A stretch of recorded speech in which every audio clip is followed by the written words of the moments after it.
Hello, everyone, and welcome back to Wednesday here on the Pagan Perspective. I'm your host, Eric. This week we are talking about family relationships and your path.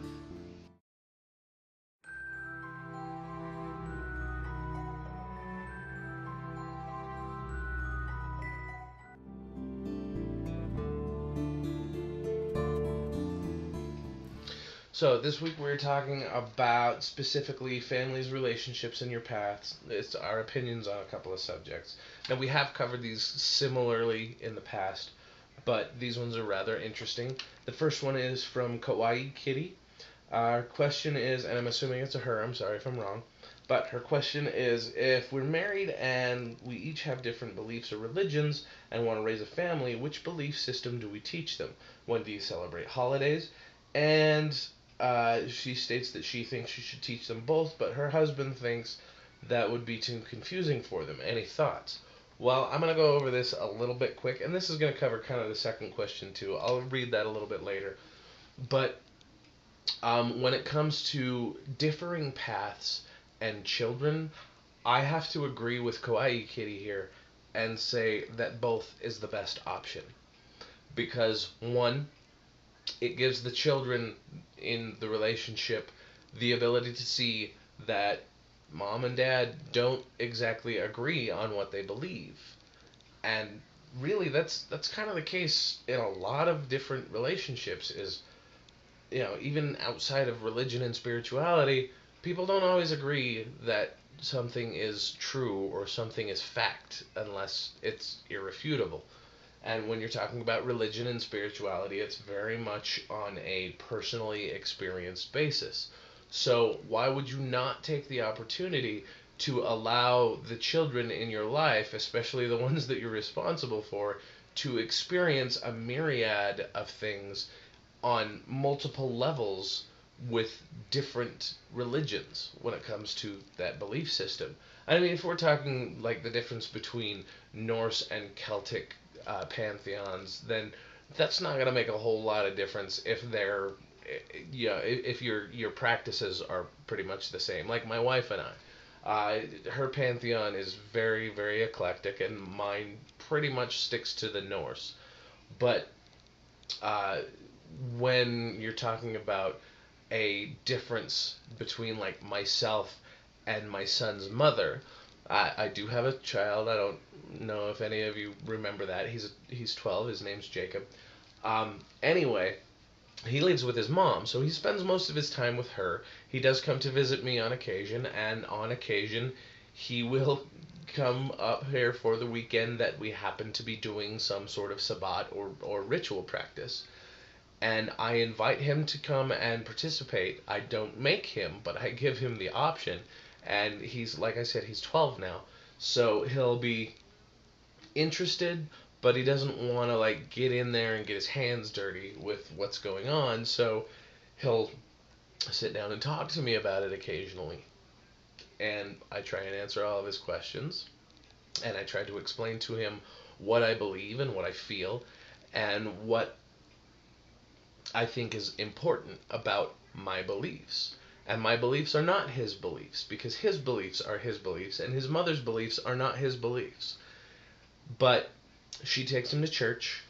I sit down and I tell him the myths. I tell him the stories, and I try and help him understand how the stories apply to our lives with the mythos and the morality and the just all of the things that the myths are trying to teach us. I try and explain how that works out and why we should do that for ourselves. I think that's more important than, say, having him tell people that he's the son of a heathen, or that he's a heathen son, or that he also is a heathen, or that he's a heathen Christian mix, whatever. So I think it's more important that he take the stories and the information that is available and use it for himself. When it comes to the holidays, I am a glutton. When it comes to the holidays, I think that it's awesome that his mother has Christmas with him every year, because we don't really celebrate Christmas at our house. We do celebrate Yule, So when he comes to our house, we celebrate Yule. When he's at his mom's house, he celebrates Christmas. And then when it comes to Easter, Ostara, close enough. Halloween, Samhain, close enough. And he's kind of occasionally spoiled because he gets both. At his mom's house, he gets the national holidays and the Christian holidays that are generally uh, you know observed, and then he'll come to our house and we'll have Samhain with candy and food and the ritual there. He usually is again kind of standoffish with the idea of getting in and participating, but he still likes to watch and he likes to hang out and do his thing. So he does get to have both holidays, or holidays from both sides. And honestly, if you're in a household where one of you is Christian or at least Abrahamic, and the other one is pagan, why wouldn't you let your kid be kind of occasionally spoiled a few extra times a year and celebrate both holidays for them and with them? So that's one of the things that I think is kind of an awesome idea. And as for the idea of teaching children two separate religious or spiritual paths, they're not going to be nearly as confused as you think they are. Uh, when they're young, no, they're not going to get it. They're not going to understand that they're getting Christmas presents and Yule presents, and they're not going to understand that they get to dress up for Halloween and then they're supposed to dress up for Samhain or wear masks or run around and make a lot of noise. But they're not going to understand the why at first.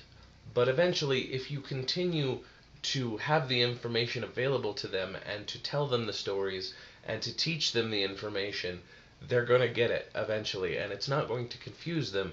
They'll just one day go, oh, well, so you believe this and Dad believes this, so which one's right? And you can look them straight in the eye and say, well, both are right, because he believes this and that's what he knows is his truth, and I believe this and that's what I know is my truth. And you have to figure out for yourself, and this is very important, you have to figure out for yourself, my child, what is your truth. And then you can't sway them from what they decide, because it's their decision. So, moving on to the second question. The second question is from Anna. Do you have any ideas on how to get your partner to accept your religion? My husband was raised Catholic but doesn't currently practice. I've tried to explain my beliefs to him, but he thinks everything pagan is evil. Do you have any advice? My short advice is consider the relationship and whether or not it is worth the fight that is going to come from this. And it doesn't have to be a fight, but it's very likely going to be the case. However, I do have a little bit of information that you can use during this process of opening a conversation. Open a dialogue with your husband and talk to him. And the first thing I want you to think of is you. I want you to, this is a very common therapeutic thing. Use lots of I statements. Don't say lots of you statements. I feel this because I feel that this is happening and this is how I see things. Not a lot of you do this and you do that and whatever. First off, because he's not currently practicing his Catholicism does not make him less of a Catholic. I have to put that out there. It was one of those things, I may be reading into it, but I have to say, just because he's not practicing does not make him less of a believer. It makes him lazy. And I will be the first to admit that I am a lazy turd a lot of times, if I can be. Anyhow, when he makes broad statements like that, you need to go to him and say, I feel like I'm being attacked. I realize that's probably not what you're after in making those statements, but you've said that anything pagan is evil. I'm pagan. Does that inherently make me evil? Does that make me an evil person because I believe in a God that is not Yahweh?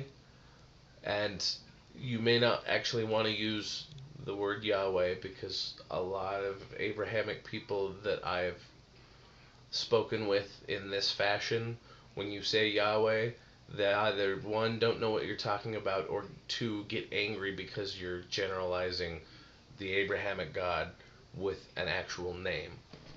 So you might want to avoid that.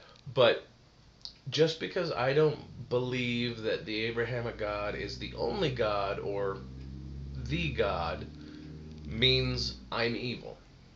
Have I ever done anything evil that you know of? Have I ever done anything spiteful or angry or hateful because my gods told me to? Does that not just all I want is I want you to admit that one thing. That one thing. I am not an evil person, even though I am a pagan. That may break your entire realm of reality of learning that anything pagan is evil, but not anything pagan is evil. I'm pagan and I'm not evil. So that's a jumping off point. The rest of the conversation is up to you, and you need to have that conversation. It's a very personal conversation. You need to have that conversation with your husband, or for anybody else out there watching, with your significant other. Hopefully before you're in a relationship that you feel like you shouldn't be leaving. I dated a few people that we were not spiritually compatible.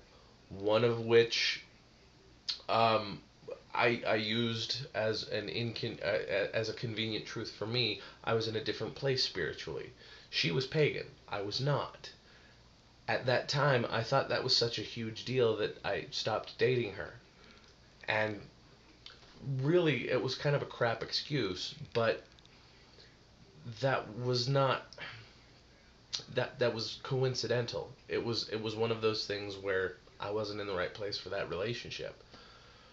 But knowing now, if I had known then what I know now, that would not be the reason that I broke up with her, but I still would have broke up with her.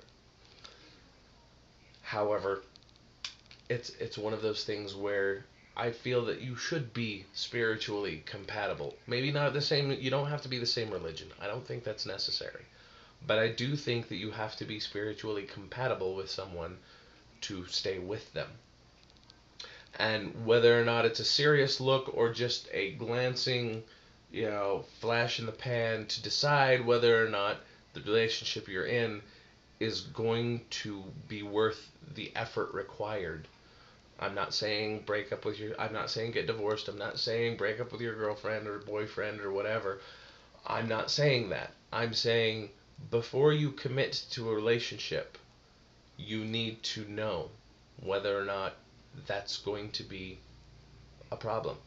Because there are, the top two things that couples fight about is religion and money. Third of all, politics. But, if you're like me and don't really care about politics, religion and money. Really not in that order, but still. I would much rather know that I am compatible with somebody religiously, or spiritually rather. Religiously is almost a moot point. But I would definitely want to know that I am compatible with somebody spiritually before I commit to them.